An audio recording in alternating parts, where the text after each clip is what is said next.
গত ৩ বছরে বন্ধ হয়েছে ৪০০-র বেশি পোশাক কারখানা। আর্থিক ঝুঁকিতে পড়েছে আরও অনেকগুলো। এনবিআরের প্রাক বাজেট আলোচনায় এমন দাবি করেছেন বিজিএমইএ সভাপতি। এজন্য ব্যবসার ব্যয় বৃদ্ধি ও নীতি দুর্বলতাকে দায়ী করেছেন তিনি। এ সময় টার্নওভার কর কমানোর দাবি জানায় বিটিএমএ। আর করদাতাদেরকে হাইকোর্ট দেখানোর প্রবণতা বন্ধ করতে কর্মকর্তাদের কড়া হুঁশিয়ারি দিয়েছেন এনবিআর চেয়ারম্যান। বিস্তারিত জানাচ্ছেন মইনুল হাসান।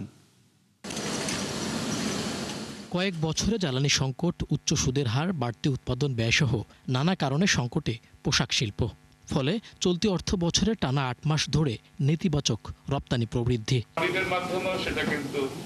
এনবিআরের বাজেট আলোচনায় বিজিএমইএ সভাপতি বলেন, গত ৩ বছরে বন্ধ হয়েছে ৪০০-র বেশি পোশাক কারখানা। আর্থিক ঝুঁকিতে আছে বেশ কয়েকটি। এজন্য ব্যবসার ব্যয় বৃদ্ধি সহ নানা কারণকে দায়ী করেন তিনি।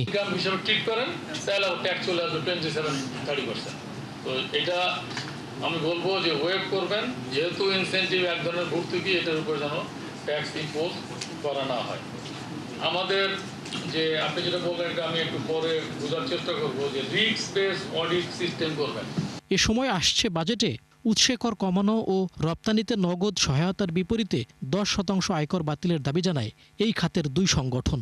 একই সাথে রপ্তানিমুখী কারখানায় নবায়নযোগ্য জ্বালানির ব্যবহার বাড়াতে সোলার প্যানেল, ব্যাটারি সহ যন্ত্রাংশ আমদানিতে করহার ১% নামানোর দাবি জানানো হয়। এছাড়া এলপিজির উপর থাকা ভ্যাট তুলে দেওয়ার প্রস্তাবও দেন তারা। ইনসেন্টিভের উপরে যে ট্যাক্সটা 10% যেটা আমরা পাই, এটা এক ধরনের প্রণোদনের উপরে যদি আবার ট্যাক্স হয়, এটা দেখতেও বা কেমন লাগে, শুনতে বা কেমন লাগে। তো এটা আমি মনে করি প্রত্যাহার করা যেতে পারে। এনবিআর চেয়ারম্যান জানান, ভ্যাট ফাঁকি বন্ধে কঠোর হচ্ছে এনবিআর। ট্যাক্সের বেস বাংলাদেশের ইকোনমি এবং বাংলাদেশের যে জনসংখ্যা, বাংলাদেশের যে ব্যবসা বাণিজ্য, সেই অনুযায়ী বেসটা খুবই ছোট। তা আমরা এটাকে বেশ বড় করার জন্য আমরা নানা রকমের উদ্যোগ নিচ্ছি।